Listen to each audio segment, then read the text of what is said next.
Hello friends. So today we are going to see one more chapter in welding, and this is equally important even though not much technical will be discussed here, but to get a good quality weld, how do we use and effectively use our accessories is the most important question which we need to ask and really answer for it. And what are these accessories which we will be using? So the first set of slide or the picture shows you a hammer, plier, wire brush, chisel, C-clamp, grinder, which is need not be very specific to welding, but if you want to do a good setup, I think all these accessories are required for cleaning, for getting you the best fit in the joint, for adjusting your gap, and to hold your parts to be welded together and get whenever you land up into any defect or any rework, the grinder, or for the edge preparation, weld edge preparation, or for the back chip, or for various other grinding needs, the angle grinder is also required. The next set of accessories is the goggles or the helmet, from where you are going to see your arc, whether it is a gas torch or whether it is electric arc. You have to have this with you so that your eyes are protected. Like helmet is there, which not only protects your eyes but even the complete face. The goggles are normally used for protecting from the gas, which doesn't give much of a radiation, but the electric arc gives radiation, and hence a face, complete face. In fact, below your helmet you should also wear a scarf to cover your neck before it gets the body part gets hidden into your shirt. If possible, if it is not going to be too hot, you can put your the collar button also, but otherwise a scarf is good enough to protect it. It can be loosely tied because we are not really worried about its the heat, or we don't want to create a warmth, as it is the welding is going to create a lot of heat, and we are in the tropical areas where we are already into in a hot zone. But radiation direct sight of eye is going to be cut off, and wherever whatever protection we can do it, we should really do it. The next is a torch, which is used for either cutting, brazing, heating, preheat for the jobs. And then we have these electrodes as a consumable, so we can use in the form of wire if there are different processes like TIG, MIG, FCAW, and the anvil and a hammer put together. That gives you a good setup conditions. You can hammer and get your required offsets or mismatches removed. And finally, after the weld is done, you need to have a gauge to check whether you have done a proper inspection of the weld for the dimensional control, that is reinforcement or the fillet size or the depth of penetration or the underfield, or if you have undercuts, what are the depth of the undercut, should it be filled, should it be ground off, should we really do any gouging using grinders and then grind it off. How do we make a welder and the welding accessibility in much more better condition? So let's go to the next. I think these accessories are well understood and we don't have to really debate much more on this. The next is, if it is a gas based process or the cutting or gouging using electric or the gas, then you must require on the cylinders different regulators for acetylene, for oxygen, for your argon or helium or any other mixed gases like CO2. Now what you have to really understand here in this regulators and how to use it is that there are two gauges. So one of the left or the right, mostly the right gauge indicates the pressure in the cylinder, because that is near to where you are going to connect it to the cylinder. The left one, where you are going to tap it for your welding cutting applications, you are going to see the pressure in the torch or the pressure where you are going to apply it for cutting. The regulator helps in helping us to ensure that whatever may be the cylinder pressure, normally the cylinders are pressurized to 150 bar, and as we use them they will come down right up to 2 bar or 1 bar, and still our welding requirements are met, the flow rates and the pressure for gasketing and for heating. And this is how this two-stage, two-gauge regulator with brass construction is preferred, so that it doesn't get corroded, gets protected from the environment for a longer time. And both the gauges will give us the required data as to how much is the gas in the cylinder and what is the usage pressure we are set up, and that is adjustable using this knob on the top. So that's the function of a regulator. We are not going to go much into the details of it because most of you are using. I'm only explaining that for different cylinders you have to have a proper end fittings here. For oxygen and argon, normally you have one type of this one. CO2 is another. Both of them are right hand, but acetylene or the fuel is normally given with the left hand threads, just to ensure that we don't mix left and right hands. That is oxygen regulator for fuel. And there is a slight difference in the construction. The pressure in the acetylene is much lower as compared to the oxygen, argon, helium, nitrogen and CO2, but the requirement is that a fuel and oxygen should not get mixed by any chance. That means we cannot interchange, we cannot afford to have that. It will create safety hazard, and to prevent that, these precautions are taken that we give it left and right hand. Beyond this regulator, after this, sometimes we don't tap it directly because we are interested more into the flow rates in the welding and in sometimes in gouging and gasketing also. So instead of this end connection straight here itself, we connect a flow meter, and let me see if I can search that flow meter as we go further onto the accessories portion. Let's see where we are going to see the flow meter. I think you can see the flow meter, which is here. This is a flow meter where you can see the flow in the gas as it passes through. And for oxyacetylene, it is also essential to use non-written valves, so that, or a flame arrestor. And these flame arrestors are essential to ensure that in case of a fire, a backfire, the flame is arrested in the before it goes to the cylinder. I don't think we are able to see it here, so let's see which photograph will give us, or we'll search it here as a flame arrestor, and it becomes easy for us to really look for it. I think I'm going somewhere else. Let's see by going it again. I'm going to type flame arrestor,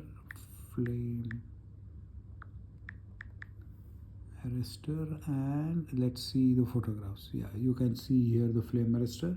This is simple. Once again, they are left and right hand, and it allows flow to go only in one direction. If there is a fire or the reverse flow is happening, it will stop because of its internal spring loaded conditions, and the flame will not reach up to the cylinder, and we avoid a chance of a blast. So that's purpose of this flame arrestor. But these are all very important accessories which a welder should really look for and understand. And now let us see, where are we going? Oh, I'm going again and again there. So let's go to welding accessories again. Welding accessories, images, and let's go on to this tick torch. Now torch is an accessory, but for a torch is another accessories. Like we have the ceramic nozzles. You can see this, all this pink color, how differently their outlets. The one which goes on to the torch is of the same dimensions, fixed to different torches, but depending upon the axis and where are we going to weld. If we are going to weld for titanium, aluminum, we use a wider nozzle, 20 dia, 22, 24 dia. If you are going to use in a restricted area, very close fillet, then we are going to go as low as 8 to 10. Now, when we are using such small diameter ceramics, we have to be very, very careful that we give sufficient flow rates and cover the weld. The next part in this torch is a collet where we are going to hold our tungsten electrode, and there is a gas distributor. When the gas comes out from this torch, it should get out from this nozzles here, which has different holes. Now, I don't know whether we can enlarge and see these holes here, and there are holes here, and there are 2 or 3, so that the distribution is better and we get a good lamellar flow. In case we are not using this kind of nozzles, there is a gas lens which is there inside the torch or separately attached on top of it. Gas lens is nothing but a series of wire mesh which are put before the gas comes out of the ceramic nozzle, and it helps in making very lamellar, smooth, no noise kind of a flow that comes out. And then the collets are there depending upon the diameter of the electrode. You catch them here firmly, because this is a point where the electrical connection or the current from the torch cable goes to this collet, and from the collet it goes on to our electrode, and the current is passed to the welding. And the last is a Teflon washers which goes and fitted here on top of the torch, so that if there is any back pressure, this back pressure will stop the gas to flow out from here, and the entire gas comes out only from the ceramic. Now the collet works in such a way that when you clamp the torch head or the cap, there are small caps for accessibility, big torch for accommodating a larger tungsten. Then there is an o-ring, as you see here in this picture. If I enlarge and show you, you can see a red color o-ring. This is an important part in this torch, because the gas can flow back, and we don't want any gas to go into the air.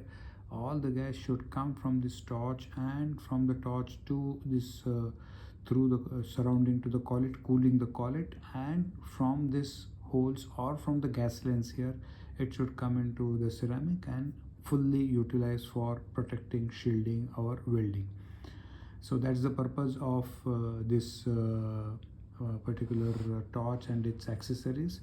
The torches have 2 types. One is the gas cooled, that means the gas only cools the cable, a very thin flexible cable which is used here for carrying the current up to 200 amps or 400 amps or even 600 amps depending upon the type of alloy thickness you are welding. Aluminum requires the highest current, and thick aluminum will require almost up to 600 in AC. So the cable cooling also becomes important. And the torch head gives cooling to the collet, it gives cooling to this gas lens, and it also helps protecting the ceramic. Of course, can withstand its own temperature because of the high temperature, but the high temperature, even after the continuous arc, there is a conduction, and that can go to your fillets and the collet and to the torch, and the entire thing will get heated up. So that's the use of this kind of accessories which we just saw. And I think I am touching the wrong button, and that's where it is going again and again. Let's see what are all the accessories which are displayed here. I think all these are for various clamping, spotting and filing, maintaining the perpendicularity, the magnetic chuck, these are different grinding or judging, wire brush, hand brush, and the MIG torch. That construction is also similar to the TIG torch. Hammer, that's a spot welder, and a hand gloves for protecting it. This is a helmet which has kind of depending upon the arc intensity, the glass will become darker, or when you stop welding it becomes a transparent and you can see the weld, unlike the other glasses which are permanently made to a shade of 10 or 12. So there are different I think the accessories which are very essential for us to protect. Let's see the MIG torch. The MIG torch construction is also similar to the TIG torch, as I said. And you have a torch head where you have a collet, where you have a flow meters, where you have the exhaust of the gases, and the current gets transferred in this contact tips through this a small lens here.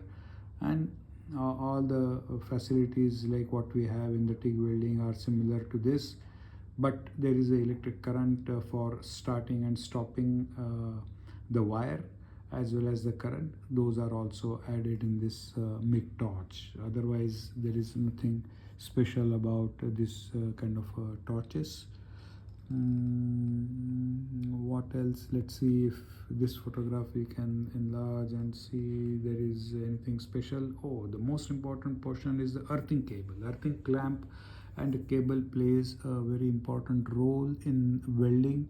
A smooth return back of the current is also equally important. As we bring the current to the torch or to the electrode, the return also should be good, and for that we must have a proper earthing clamp, firmly clamped. If the job is rotating, it should be a rotating earthing clamp.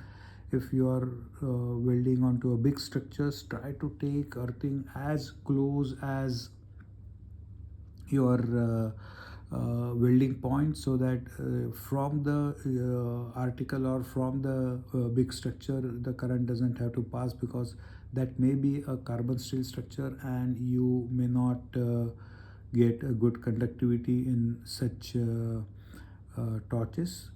And these are the connectors which we are going to use it for locating our oh, it has gone to Temu and it is offering me some discounts. So let me go back to Safari, and the chipping hammer, electrode holder, wire brush. Chipping hammer is good for chipping off all the slag, wire brush for removing the finer portions of it. You can use hammer, kind of a needle hammer, which effectively removes and does some amount of pinning, which sometimes is good for welding. Different accessories, you can see different clamps, you can see it here for holding and ensuring that your jobs are firmly gripped. And see here, even though we are using stainless steel or steel clamps, but the contact points are copper, so that the current transfer, most important portion in electric arc welding is to have a good transfer of current, and that we are going to ensure it only having good contactors and copper as much as possible. When you are chipping your slag or removing some of your imperfections by grinding, you should use this kind of helmets, the face shield as they call, and you can then protect yourself from any injuries. What are these? Are different grinding wheels, you can see it here. And let's see if we can see any other accessories. Especially I wanted to show you the needle hammer, which is good for many times our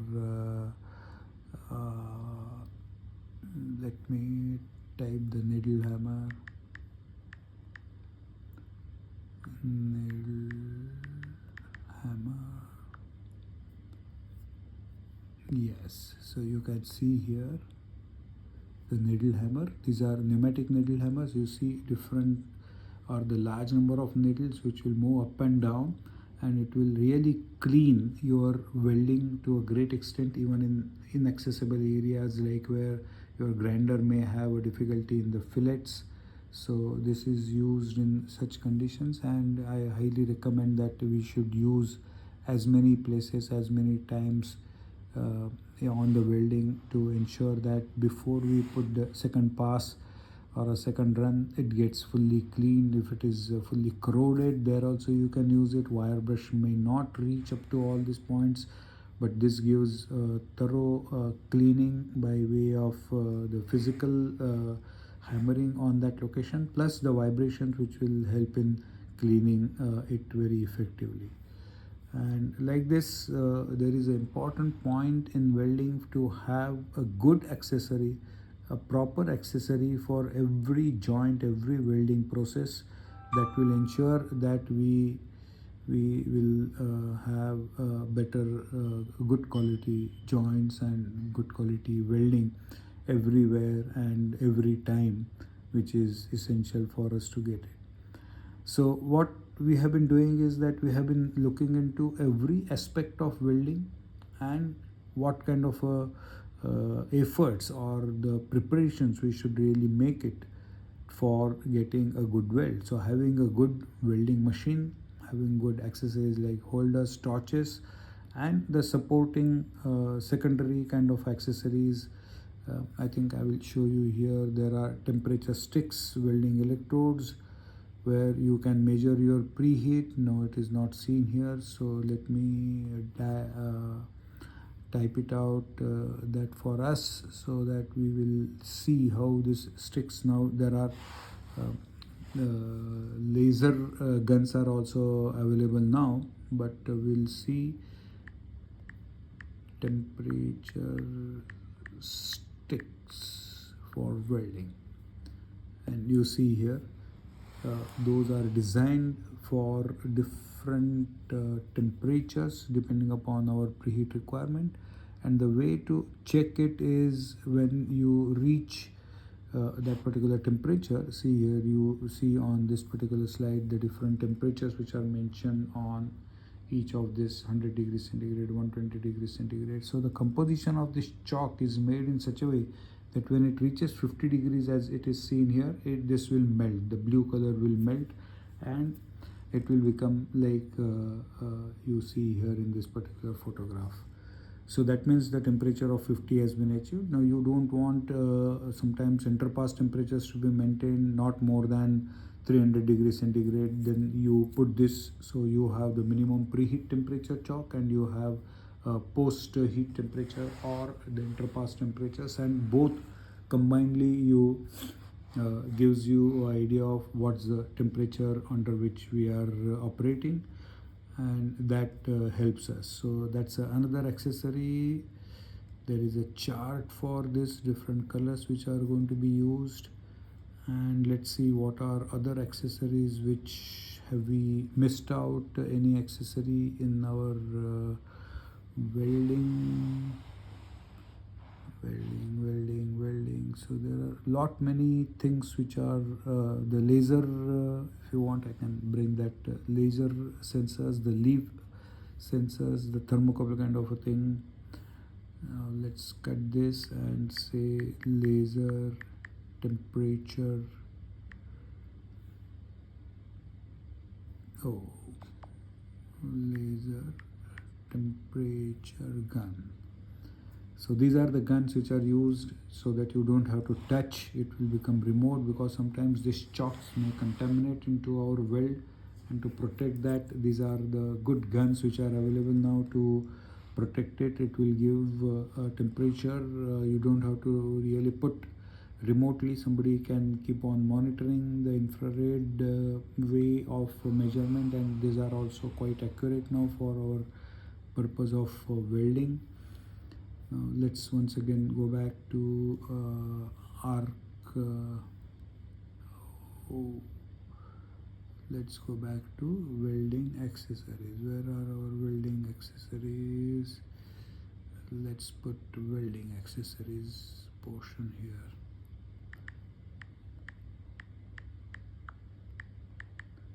Welding accessories, acceptance criteria, welding accessories list, and go to the images. So different spanners here for fixing various parts of the torch. We cannot use plier. Good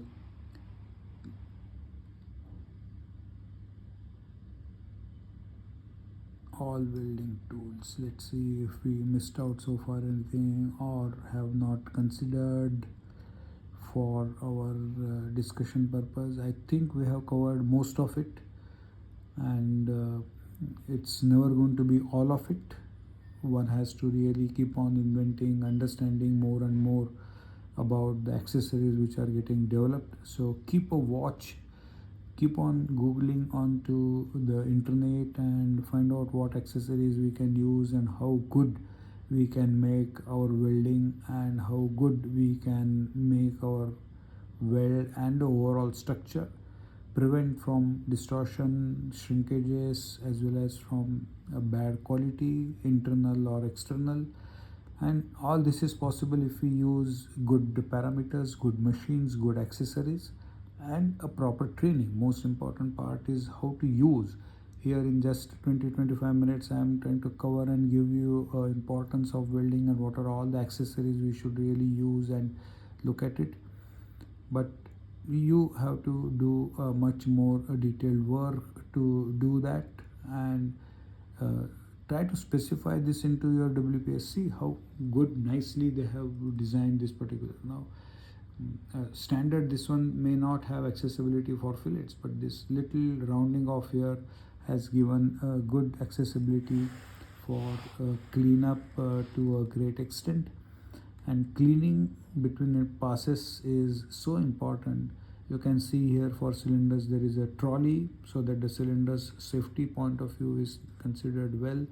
Handling of the cylinders, adjusting on the cylinders is becoming easy, otherwise you'll have to keep it horizontal, as the length of the cylinders is very high compared to the best. So put it in the trolleys helps a lot in handling this difficult to handle cylinders. Weight wise, length to diameter ratio also is very bad. The connections, how it is being done, and I think that's it. So thank you very much for listening to this video or watching this video. I'm sure this will excite you to get you more and more ideas about welding, and you yourself will start looking into it. Thank you very much for your attention and adding one more video to our list of welding. Thank you.